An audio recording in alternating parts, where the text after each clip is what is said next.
You have to find it within yourself. If I've got to tell you to get up, and I've got to tell you to go to work, and I've got to tell you to do everything, then until that person stops telling you, you're never going to be able to achieve anything. So that's the best piece of advice I've been given, is find it within yourself to be motivated. You've been blessed with a brain, heart for emotions, spiritual connections. Left hook head, left hook body. Good, body head. Good, and again. So connect with like the positive forces in the world and find motivation to try and achieve something while you're here. That's the best piece of advice I've been given. With a little under 2 weeks until Anthony Joshua versus Jake Paul sends the boxing world into chaos, AJ isn't just going through the motions. He's training like a man perfecting a masterpiece, dialing in every detail with obsessive precision. There is a saying, I would say, there's a saying that a happy fighter makes a dangerous fighter, in the sense that if you put them in the right environment and their brain is receptive of what they're being taught, they're going to be more in tune with what they're going through. So I'm actually like, give me more, give me more, give me more. That's his mindset in everything he does, whether it's training, whether it's work, whether it's helping other people. He just always wants to go that extra yard. That's it, and again. Good, and again. Good, 2 more. 1 more of them. Good. In Spain, he's plugged directly into the technical brilliance of Usyk's team, refining movement, tightening combinations, and absorbing that high-level rhythm that turns elite fighters into something even sharper. You can literally see the evolution happening. I'm just focused on myself. I'm confident in myself. Jake could be 10 foot. I'm confident in myself. That's what I'm saying. It's not about how he is. I just really like, I've got a good team. I've been through ups and downs. I've stood the test of time. I'm passionate. I'm hungry. And I'm still here ready to fight my heart out. So I'm confident in that. This isn't a routine camp or a comfortable tune-up. This is Joshua carving out a harder edge, moving with cleaner timing, faster reactions, and smarter execution. While the noise builds and the spotlight intensifies, his blueprint stays simple. Improve, adapt, arrive sharper than ever. Good, sometimes fighters will have a silent agreement where it's like, all right, you're not going to punch, I'm not going to punch. And we're just looking at each other. I'm not that kind of fighter. I'm going to be putting pressure on you even when you're not punching. So it'll be interesting to see how he deals with that type of pressure. And it takes a seasoned type of athlete to know how to deal with that. Boxing is not just the punches you see, it's the feinting, it's the distance, it's the, oh my God, through that jab, yeah, the intangibles. It's going to be really interesting to see how he deals with the intangibles in that. And if this upgraded version of AJ walks into fight night exactly as we're seeing in training, the atmosphere won't just shift, it'll snap. But right when it looks like Joshua's Spanish camp makes the script obvious, Ryan Garcia and the crew jump in and flip the entire conversation into a wild late-night debate session. Like, look it. He loses to AJ. Where does he go from here? You know, like, who does he fight? You gonna go back down to 135? The problem is not that he loses to AJ. The problem is the way he's gonna lose to AJ might be life changing. Right. You know, so that's the real issue. It could be life changing in many ways, right? Physically. Yeah. You know? Yeah.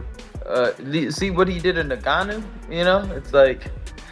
But then again, like, if he gets knocked out, he gets knocked out. Nobody really expects anything. So I'm sitting here just like you, listening to them argue and thinking, are we really in a world where people are seriously imagining a Jake Paul miracle? They're talking shockwaves, destiny, and chaos like it's a blockbuster plot twist. One side sees calculated preparation, the other is pitching an impossible but what-if moment.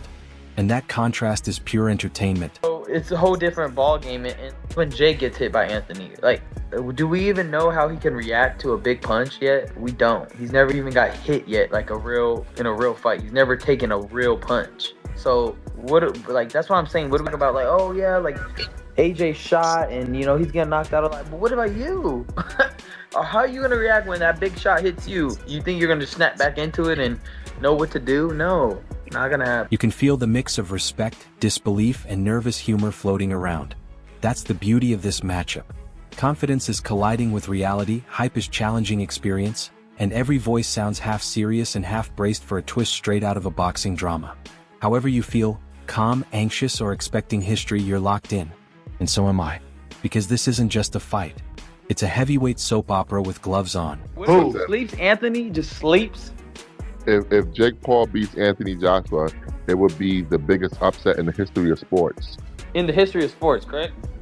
Not just boxing, in sports. Bro, and Jake that'd be Paul, crazy. Bro, we'll never hear the end of it, ever. It'll be over. Jake Paul will be the greatest athlete of all time. And just as we're picturing Joshua grinding in Spain with elite guidance, the discussion suddenly drifts into Joe Rogan territory. The vibe shifts from technical focus to full, what dimension are we in right now? Energy. Joe's basically saying this matchup feels like someone hit random on a boxing video game without checking the settings. Realistically, it's one of the craziest propositions of all time.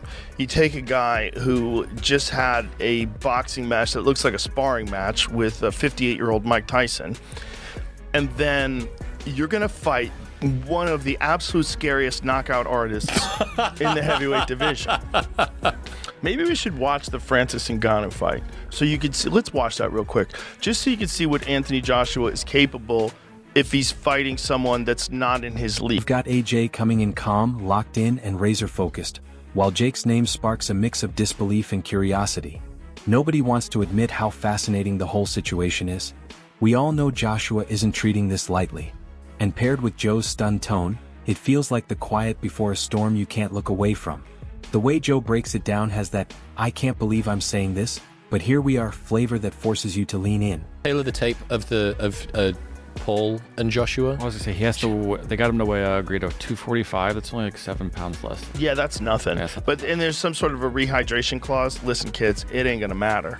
You know, there's not a chance that Anthony Joshua is not going to just lose the weight beforehand. He's not going to come in drained. What he's going to do is just do extra cardio, and that's just going to make him more dangerous. He's going to be terrifying, and he's going to have a lot to prove. He's going to be very angry that Jake Paul wants to fight him. Everyone listening is thinking the same thing. This is either going to be a disciplined masterclass or pure chaos that rewrites group chat history. No middle ground. The size, the experience, the clashing worlds, it's a blockbuster trailer in motion. Logic left the room the second this fight became official. Now we're all watching, waiting to see whether this ends in a statement win or internet-breaking madness. And when even Joe Rogan sounds half shocked and half entertained, you know the ride isn't slowing down. I don't think there's any chance in the world, knowing what Anthony Joshua is a specialist at, he's a specialist at putting knuckles through your fucking brain, you know, and that's what he's going to try to do to Jake Paul. And anything other than that, from a 34-year-old Anthony Joshua, will make us all think it's a fixed fight.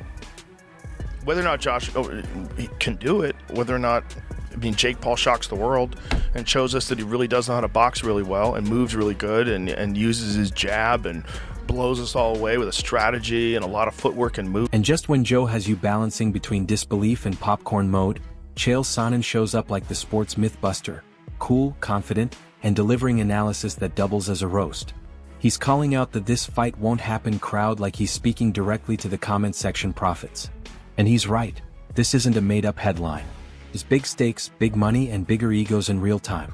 His joke about Jake pulling out and debating himself in the mirror is peak Chael, comedic clarity at its finest. You believe that Jake Paul is going to pull out of that fight. Might even do it the day of, correct? Correct? Okay. Who would he pull out to? He is the promoter. Who would he call? Does he send an email to himself? Does he send a text message to himself? Does he schedule a meeting, come in and sit down, cross the table, and look in the eye himself? Like, it's the part that is the most fascinating about the whole thing is that Jake would be the one to be the skunk at the garden party. But then Chael drops the humor and switches into warning mode. Suddenly the tone shifts. He's reminding everyone that when a seasoned heavyweight speaks with real intent, not PR talk, not polite nods, the whole situation changes. He dismantles the puncher's chance fantasy like a bedtime story people refuse to grow out of. While the internet argues conspiracies and dramatic exit theories, he's pointing out the real truth. When power, pressure, and pride collide, nothing about it is fairy tale material. No blinking, no illusions, just consequences. You believe that Jake Paul carries around with him a puncher's chance? Really? So he's got the ability, he's going to throw something from some weird direction. It's going to have so much power, and Anthony Joshua may not see it. And by the way, if he doesn't, it's going to connect him, even though it's a 12-ounce glove, and it's going to knock him out. Now, knock him down, I think you'd be going a little too far. I would definitely take your your bet on that with no limit. But this isn't a knockdown game. You got to knock the guy out. You got to knock him down and then keep him there for an alleged count of 10, which could be any number, but it's an alleged count of 10. So here we are 2 weeks out, and this buildup feels less like promotion and more like a roller coaster powered by discipline, drama, and pure curiosity. Joshua is locked into full craftsman mode while the outside world debates miracles, madness, or both. Everyone's picking sides, shifting predictions, and hedging emotions like this is chess played with boxing gloves. Is this a statement performance in the making, or the kind of historic shock replayed for the next decade? That's the real question, and I want to hear your take. Drop your thoughts in the comments and let's break it down like real fans. And don't forget to like, share, and subscribe to Boxing Headquarters.